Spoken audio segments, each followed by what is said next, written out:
Hey, a quick note before we start. Year end is here, which means it's time for my annual donation request spiel. If this podcast has been valuable to you, please visit exploreifs.com/donate. Your support keeps this work going and helps me provide coaching and resources to people who couldn't access it otherwise. And can't donate? No problem. Leave a review instead to help others find this content. All right, let's get into this week's episode.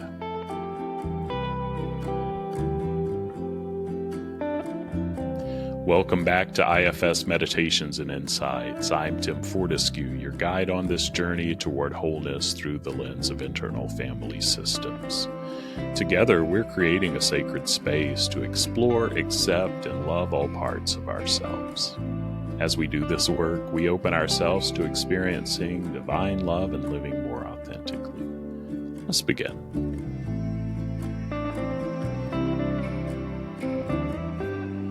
Doing another special episode today, even though more and more interviews and folks normally are reaching out, but I reached out to Brian Jaudon, who is a mentor of mine.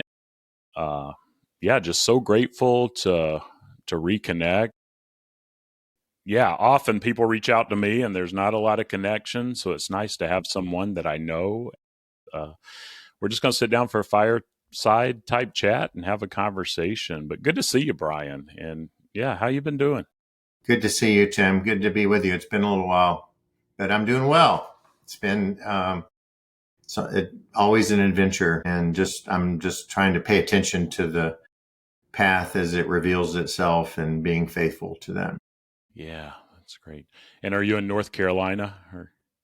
I am in Western North Carolina in the Blue Ridge Mountains. I'm about 20 minutes outside of a little town called Brevard, North Carolina, which is a sweet little mountain town. And I'm about an hour southwest of Asheville, which a lot of people know.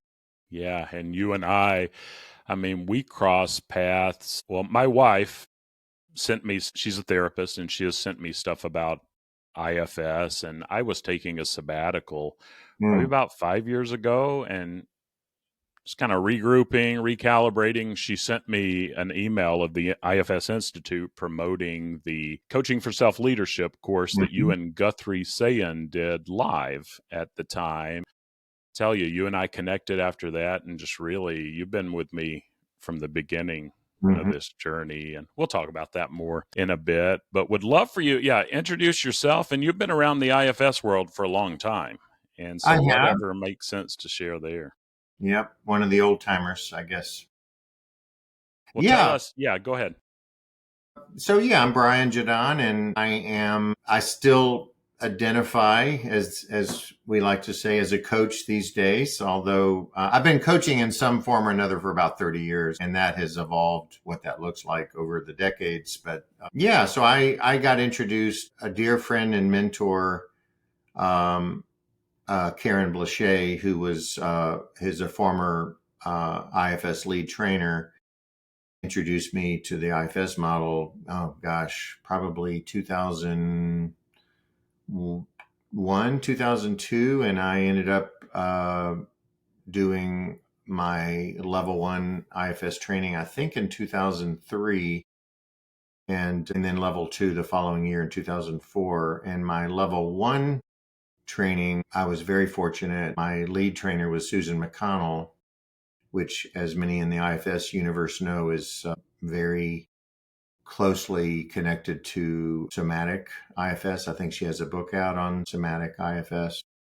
And we also, 2 of our modules in that level 1 were with Dick Schwartz. We did kind of combine 2 modules and spent a week in Chicago with Dick. And that was very, very formational in my early IFS training. Yeah, well, and you had mentioned the coaching and identifying as a coach, me too, for that matter. And just tell a little more about that, like the coaching, incorporating IFS, and how's that work? I mean, I was, I don't know, you may know this, Tim. I can't remember what we've chatted about around this in the past, but I actually was training to be a therapist in the late 90s. I was enrolled in the University of North Carolina at Chapel Hill Master of Social Work program, which happens to be one of the best MSW programs in the country.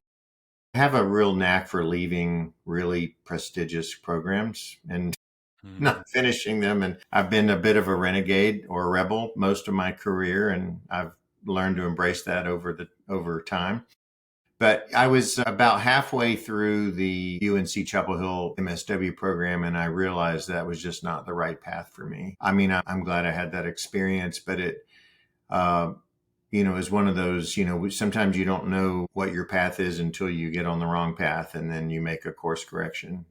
But and around, and also in the mid 90s, I did a lot of training in trauma work. I trained with a pioneer in the trauma field, a woman named Judith Johnson, who I call the most significant person in my life. She had just a profound impact on my personal life and my career. She's not a household name, but she was very much a pioneer and still is in that field. She's in her early 80s now and still teaching remotely. She was a contemporary of Peter Levine, who most folks know as the creator of somatic experiencing. Judith and Peter's work influenced each other a lot back in the 90s and early 2000s. And so that was hugely formational for me. So I'm a little bit of a rare bird and as a coach that I've had such intensive trauma training. And then that combined with the therapeutic training I had, our early therapeutic training. And then I think it was in the middle of my level one in 2003, I had the opportunity to do a train the trainer with uh, a German couple who came to the U.S. And did a train the trainer intensive, and they had combined 5 different models into a integrated system that they were taking very successfully into German corporations such as Chrysler. And IFS was one of those 5 frameworks. That training for me really showed me what was possible. That showed me that it was possible to combine several different, very innovative, powerful frameworks, including IFS, into a integrated system that I could take into organizations, which was uh, my path at the time. And I ended. That's what I ended up doing. I ended up creating my own methodology, which is very IFS informed, but it has other frameworks in it as well, into a system for what I call whole system coaching. And that's what I've been mainly up to the last 4 or 5 years has been teaching that methodology along with faculty. I'm happy to say that we're a we now, not just a me. Mm. And so we've been teaching coaches around the globe this particular methodology for whole system coaching. Well, and I mean, the renegade, having Mm-hmm. people like you, I mean, Brian and he's coached me for a long time for many Mm-hmm. sessions. And yeah, there are always parts of me because I'm one of those renegades. Where do I fit in? Where do I belong? Should I go back to social work or Mm-hmm. masters? And man, that's not going to happen. Right. And so it is just, you've been such an encouragement, yeah, Mm. to me there. And just, yeah, tell us more about your program. I mean, I know you've got the gifts and then lots Mm-hmm. of approaches, but yeah, Yep. the IFS, but how do you incorporate together? Tell us more about your program, what you're doing there. Yeah, I'm happy to. But, first I want to say, Tim, it's just been a delight to watch your path evolve and, for you to embrace your gifts, your particular gifts, and which may include a renegade or a similar rebel part as mine. But, we each, as coaches and practitioners, we each have what I call an energetic signature. And I think part of our evolution as coaches and practitioners of any kind is to really live into that energetic signature. So, in the case of the methodology that my faculty and I teach, it's all centered around a visioning process. So, I had an experience in my 20s. I spent most of my 20s in inner city Washington, D.C., working as a journalist. That was my first career. And I also was very immersed in three different faith communities. These were Christian based communities, one of which was founded in the inner city of DC in, I think, the 1950s, called Church of the Savior. And it was, a big part of their theology was that anyone in the community, not just people in leadership, could have a vision. And what they would do is they would form small groups around anyone who said, I have a vision. They called them mission groups, and they would sort of prayerfully hold the vision with this person for months and perhaps even years, and begin to really um, hold the vision in a way, in a collective way, for these visions to manifest in the world. And I saw miracles happen in the inner city. I just kept seeing all these amazing things emerge, programs and offerings. And that experience must have stayed with me, because when I sat down about, I don't know, 4 or 5 years ago to begin to really put all the puzzle pieces together into the methodology that we now teach, the visioning that I witnessed came front and center. It was sort of like, I believe that these methodologies and frameworks, like everything, have their own consciousness. And the consciousness of the visioning came right to the center and basically said, this is what is going to be at the core. So, our methodology really is designed to create what I call internal and external alignment around any given vision. And vision typically, and what I've observed, is some combination of what am I ready to create, who am I ready to become, and what do I want to feel and experience along the way. That's what I call the state of being dimension of the vision. Or if it's more than one person, if it's a couple or a team or an organization or a community, the same principles apply. I'm actually going to go meet later today with a husband and wife who own a small retreat center about 20 minutes from me, and they host couples who come on these luxury retreats. And but they have a program team, so to do offerings for these couples who come for 3, 4, 5 days at a time. And I've been kind of sitting on this idea of doing an offering for couples to help them create a shared vision for their relationship. And so I shared that with one of the owners, and I said, I think I have an idea that might appeal to you. And she loved it. So she said, well, I want you to do it with me and my husband. And so this is sort of and I'm doing that later today. Yeah. And that'll be the prototype. So if it goes as well as we both think it's going to go, we're going to make that something on their menu for couples who come on retreat, which will be awesome, because I've never done it before. I've never offered it before. And that's the thing with visions. Visions are a living, breathing entity and have their own, even the vision has its own consciousness, and the vision can evolve over time. Just as we evolve, the vision can evolve. Yeah, I love that. And such a beautiful area. Mhm. I grew up, as Brian knows, just down the road from where he is in South Carolina. And Mhm. yeah, often I know when I'm PAing in these trainings, or we have to Mhm. do the unburdening exercise, my little 7-year-old, Right. that area, yeah, they're in upstate South Carolina. Such a beautiful place. I didn't know till I got away, but Mhm. yeah, but the visioning, and I remember you with me, there was a time when we were coaching and you said, I mean, there was an imaginative exercise, and Yeah. imagine your people. Guided process.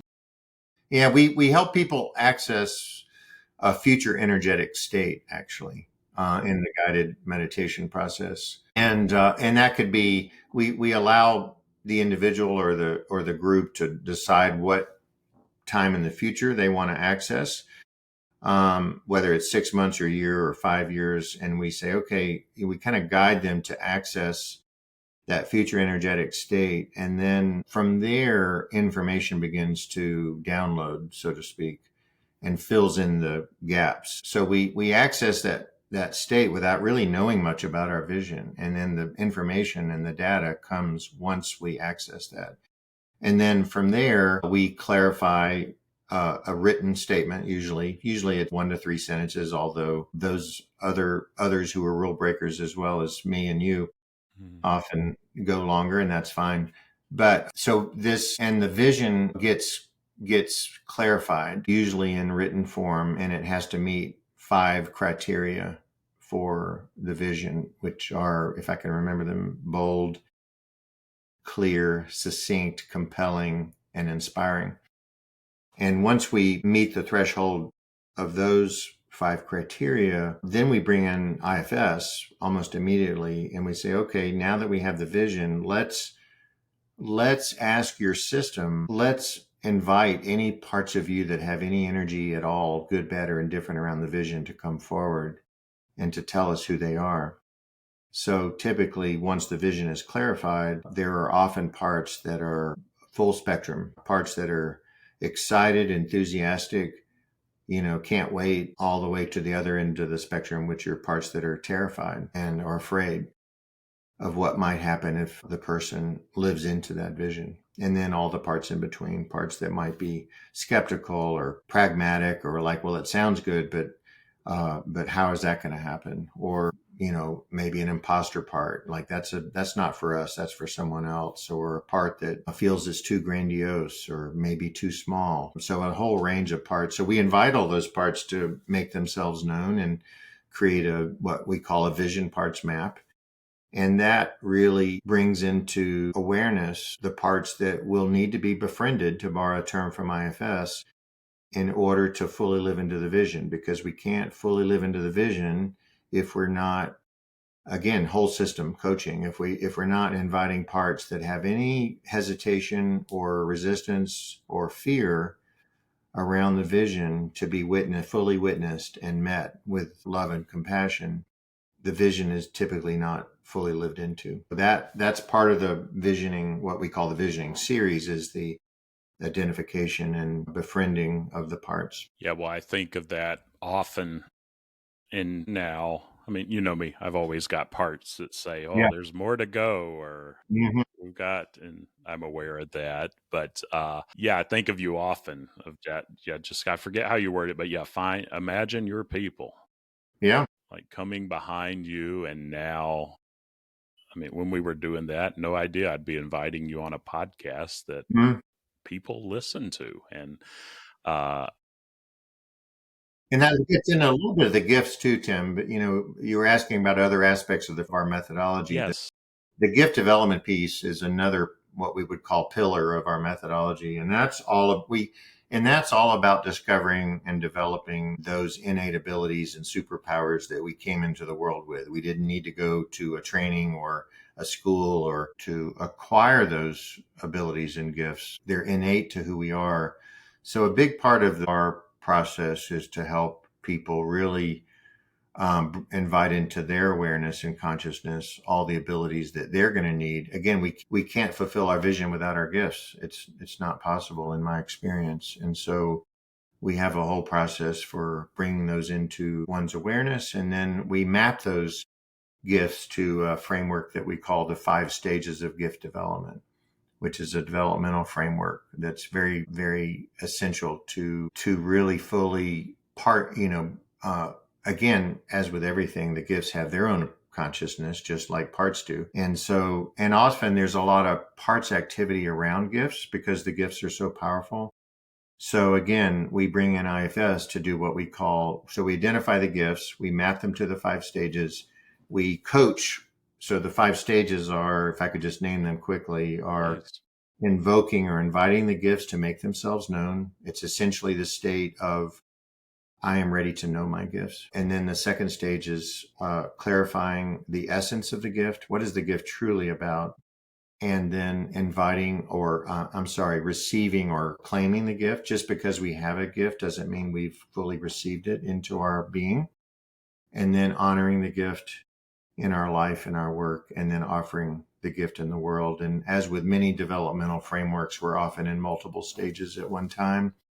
And we often go through the stages multiple times with any particular gift. And then, so that's part of the gift series, the gift development series. And then again, similar to the vision, with any given gift, we invite parts that have attached themselves to that gift, or might be protectors, or might be terrified of the gift. Or, I mean, there are some parts that their entire job is to make sure the gift never sees the light of day.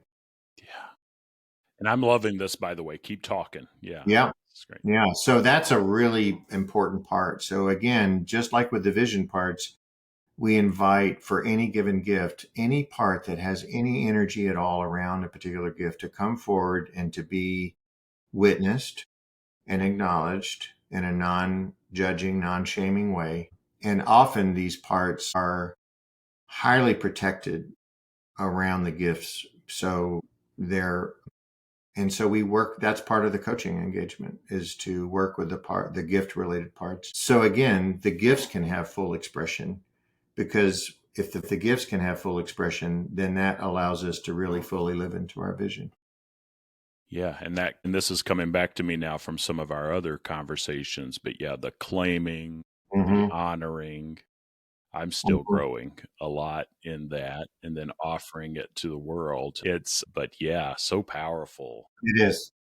And do the archetypes, it's funny, I do some meditations on Insight Timer. Mm-hmm. Actually, I think you mentioned that. And then I looked, and here I am. I'm on there like 4,000 followers, I think. I And love it. it's not, Yeah. yeah, not, well, Amazing. maybe it is to toot We my have, horn a little we bit, have like 12 followers, I think I remember. yeah, yeah, exactly. It blows me away.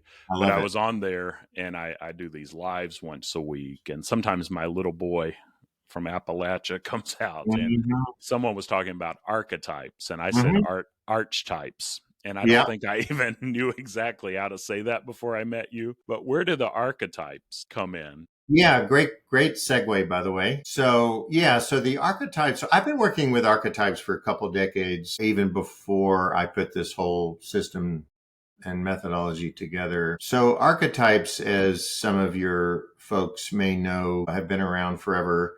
I think the term was maybe coined by Carl Jung, if I'm not mistaken. But there have been people like Joseph Campbell and Carolyn Mace and Carol Pearson and others who have really done a lot of really foundational work with archetypes. I was particularly impacted by Carolyn Mace's work, her book Sacred Contracts, which I highly recommend if you're at all drawn to working with archetypes, is really kind of for me like a Bible of archetypes. And I remember that book's been out a while, but it's kind of one of my primary texts and resources. But archetypes are essentially aspects of our psyche. You could say they're parts. I think that's a fair way, but they're particular category of parts. And these are just, again, very similar to the gifts innate to us. We came into the world with, I believe, a particular set of archetypes. And so part of our methodology, which is part of a larger framework that we call mapping your internal influences. And these are 8 very powerful categories of, if you look through the IFS lens, they're categories of parts. I actually created this framework before I found IFS in 2003, but it happens to be highly symbiotic and complementary to IFS. So, and similar to, I think Dick's talked about his experience of the IFS framework coming out of his session work with clients. That was very much true in my case. So one of my gifts is to see patterns. And so I saw patterns in my early clients, and out of that emerged a framework of this mapping these internal influences. And these are, just aspects of our system, our psyche, archetypes being one of those. So for instance, with archetypes, common ones are hero, warrior, poet, mystic, priest, loyal friend, etc. There are literally hundreds and hundreds of potential archetypes. We see them all over, in children's books and movies and books, and for hundreds of years, archetypes have been around before we kind of had this language, you might say. But I find it a really powerful process to help someone identify what are the archetypes that are part of who I am, part of my, what we might say our DNA or our personal blueprint, and how do I show up in the world from these particular archetypes, and am I doing so consciously or unconsciously? As is often talked about, every archetype has a healthy expression as well as what we might call the shadow expression of any given archetype. So, and most people don't know what their archetypes are. So this is often a new discovery for them. But again, we need our archetype. We need a conscious, healthy partnership with our archetypes to fulfill our vision. So that's why we've included it in the mapping your internal influences framework, along with others. There's other categories. One is called vows and promises, which is related to the vows that we made earlier in life, again, consciously or unconsciously, that have a profound impact on how we show up in life. So we bring those into the person's awareness or into the light, sometimes I say. And then in all of these categories, once we've brought them into the person's awareness, then we can do a conscious evaluation of whether they are aligned with the vision, congruent with the vision, or perhaps misaligned with the vision. And any of these influences that are not aligned, we can work with them, work with the parts, so to speak, so that they can be aligned with the vision. So that's really the spirit. I call the mapping your internal influences an inventory and renegotiation process. And with these 8 categories, we do a very robust inventory for each person. And by the way, every coach who goes through our training does this for themselves. So they clarify their own vision for themselves as a coach. They identify their gifts. They work with their own internal influences to bring all of those into alignment with their vision, etc. So, we believe so. And by the way, I don't know if we've mentioned, but in case it's helpful, the name of our coaching institute is Pisgah Coaching Institute. It's PISGAH. But those are kind of the main pillars of the methodology, along with another pillar that we call creating the roadmap. And that really is kind of, ensuring that, we could have a beautiful vision, but how will we know we're living into our vision? And that's where the roadmap comes in, which teases out some mile markers for letting any person know that they are indeed living into their vision. So there's lots of other ancillary parts of the architecture, but those are the main pillars. And just tell us more about how people can, find it, and then kind of how it's structured. And I'm intrigued. I told you in an email, I'm intrigued by this. And so, just share a little more about how people can do it. Yeah. Yeah. So we're now completing. So we're going to change things up in 2026. For the past 3 years, we've had year-long cohorts. It's a 12-month experience or 12-month journey, so to speak. 9 months of formal training followed by 3 months of group supervision. Very, very, a lot of moving parts, incredibly comprehensive. But we're changing things up to make it a little bit more accessible in 2026.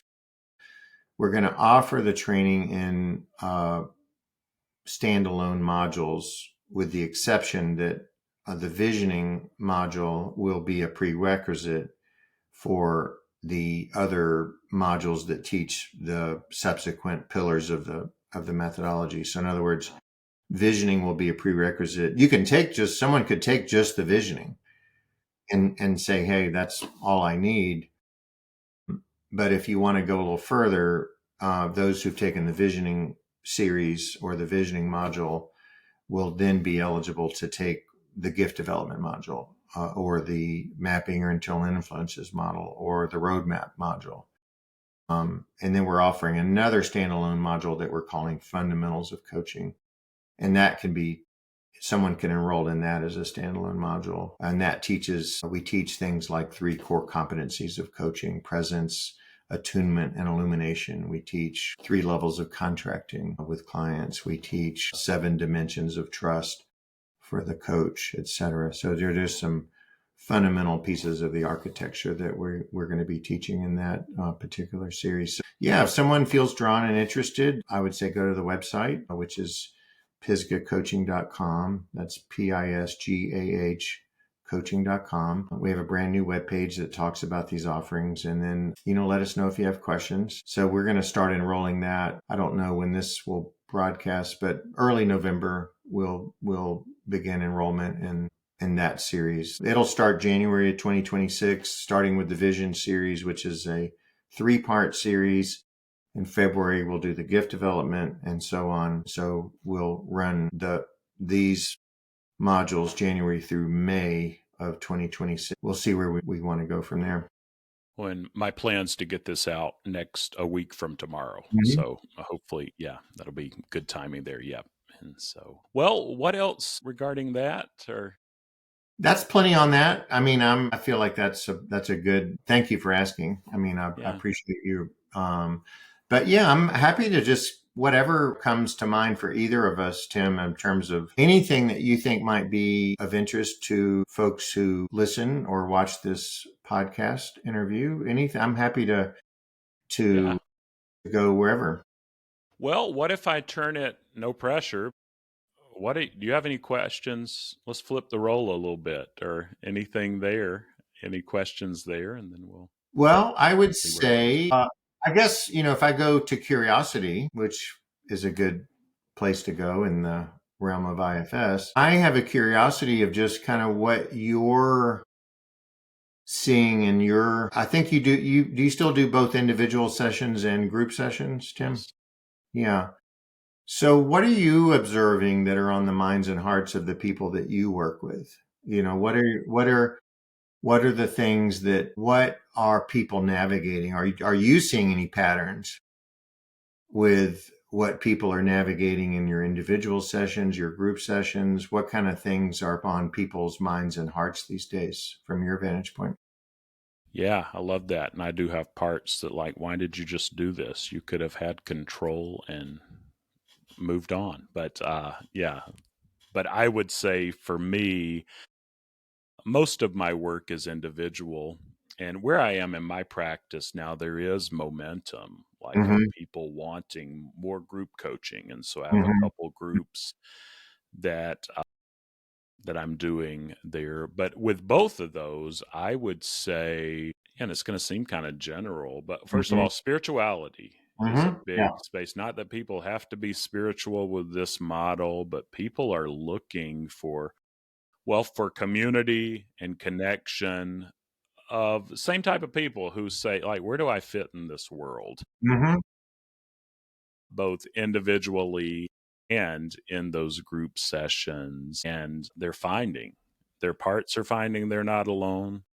They're finding that they're not alone, but I use beloved a lot. Mm-hmm. And I joke sometimes when I don't know how it is now with AI and all, but used to when there was just regular word and autocorrect, I would type that in and it would say beloved mess.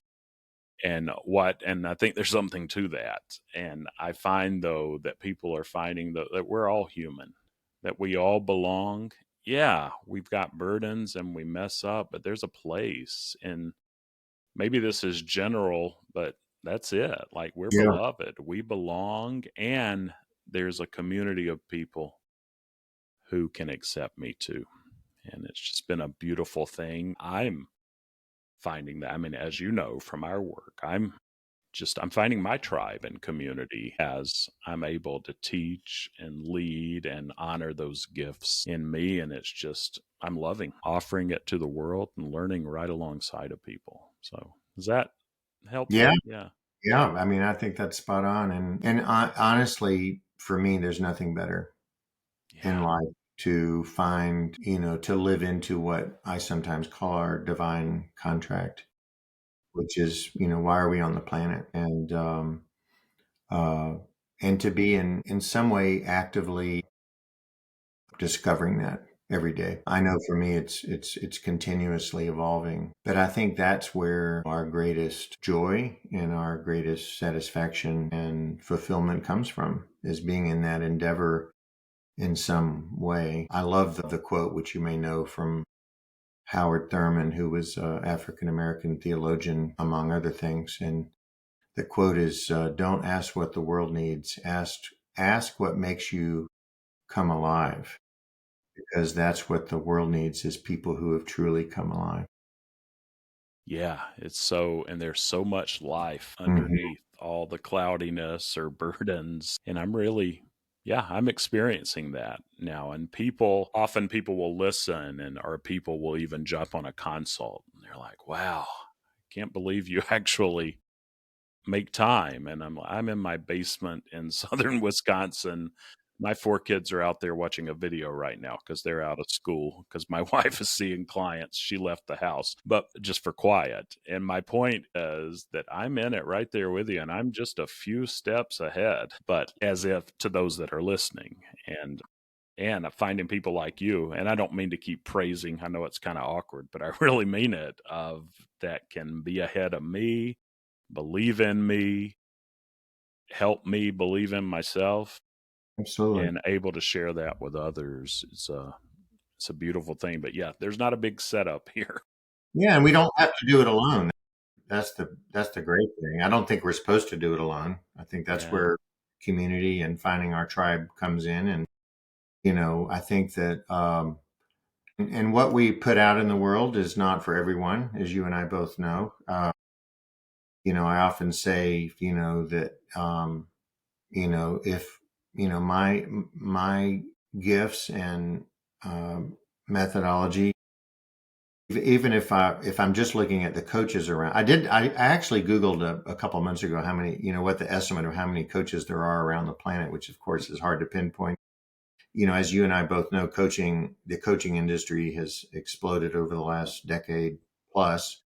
But even within that community of coaches, if I could, my intention is to find the 0.0001% of coaches that would most benefit from what we're doing in the world, which Yeah. is and that would keep me busy for the rest of my life. But and for me, around the vision based or the vision centered methodology that we teach is, I think, aging pretty well, because especially given where we are in our history as a here in the US and then just globally, there's so much uncertainty and chaos and unpredictability that in some ways clarifying and living into our vision is the most revolutionary act that we can do. Yeah. And to ground in our vision can be quite a radical act, I think, in the face of great uncertainty. As someone once wrote, without a vision, the people perish. And that may not be, literal, but I mean, again, without a vision, we are lost a little bit, I think. And I know I am.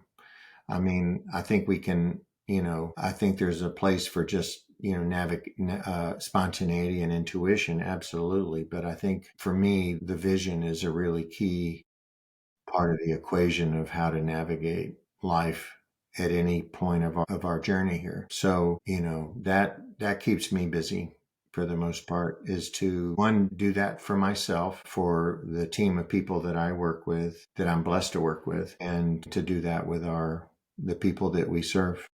Yeah.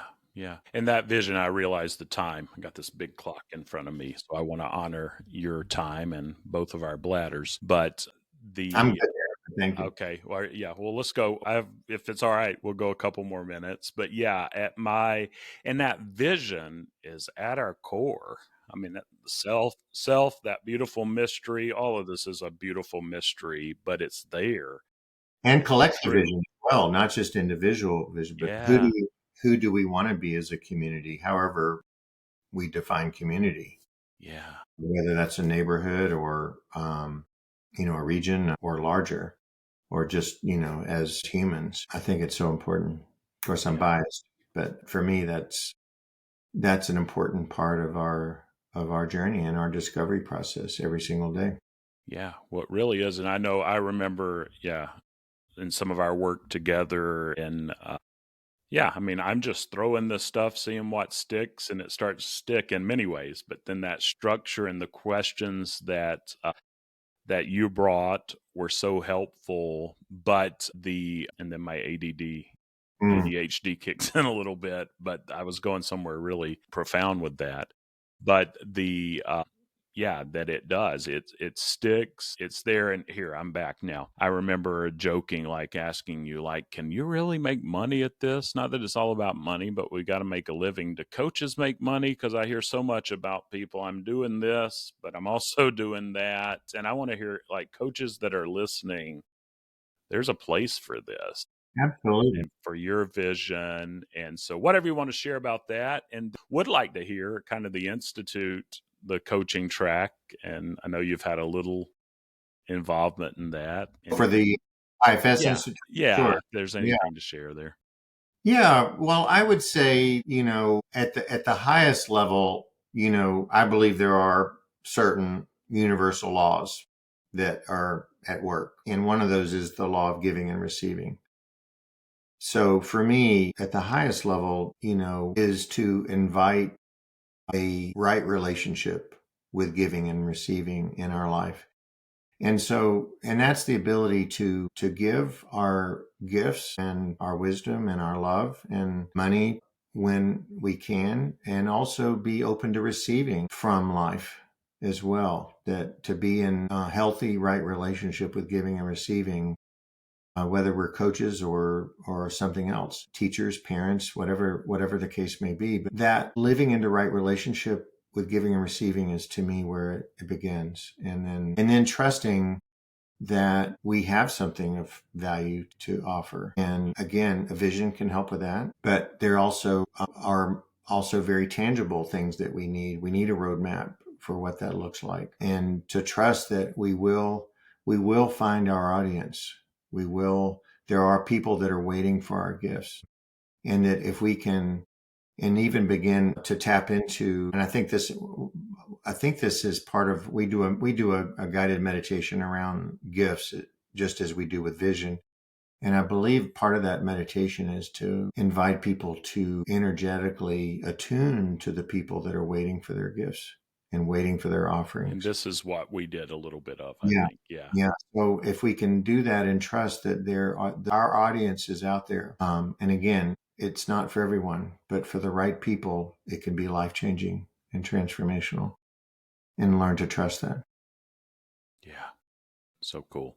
That's great. And I was curious too, just some of the Institute stuff and the track, and how's that going, or any Yeah, well, insight?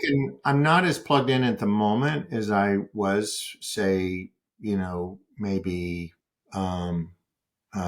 this time last year, but I was part of a subject matter experts team in 2024 to help the IF Institute conceptualize and design and begin to deliver an IFS coaching training, which is now, I think, in its third iteration, if I'm not Wow. mistaken.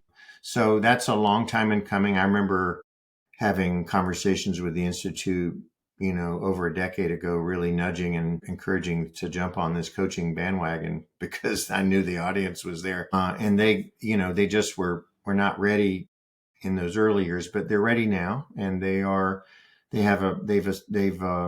assembled a really talented group of coaches and practitioners and subject matter experts who are now delivering the training. They have mentors. I was a mentor for their first cohort. I hope to be again at some point. But yeah, I mean, it's great to see the Institute living into that part of its mission, serving that audience, which I think is very needed. It's different than what I do, and I think they're complementary.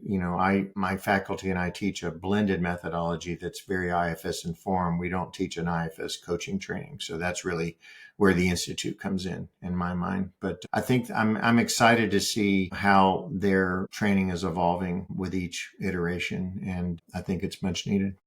Yeah. Well, that's great. Well, I'm excited to see where that goes to, for Mm. sure. Well, anything else? No, I can't think of anything. It's great to see you and Good to reconnect see with you. I hope it's okay to say proud of you for for how, sure. for just how your path has evolved. And, I love seeing you offer your gifts in the world, Tim. They're very much needed. Yeah. Well, thanks so much. And Mhm. yeah, it's so okay to say. And so I appreciate that. And I'm going to take that in. And Mm. yeah, give us your website one more time. Yep. It's Pisgah, Pisgah coaching, all one word, all lowercase, .com. Okay, and I'll put that in the notes too, but thanks so much, Brian, and yeah, so great to reconnect. Thank you, Tim. Great to be with you.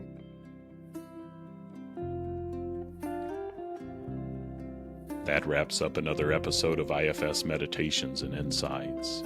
If you found value in today's session, please follow, subscribe, and share with others who might benefit. Your positive review helps more people discover this healing work. For more IFS meditations and resources, and to join the faithfully growing community, visit exploreifs.com. Until next time, be gentle with yourself.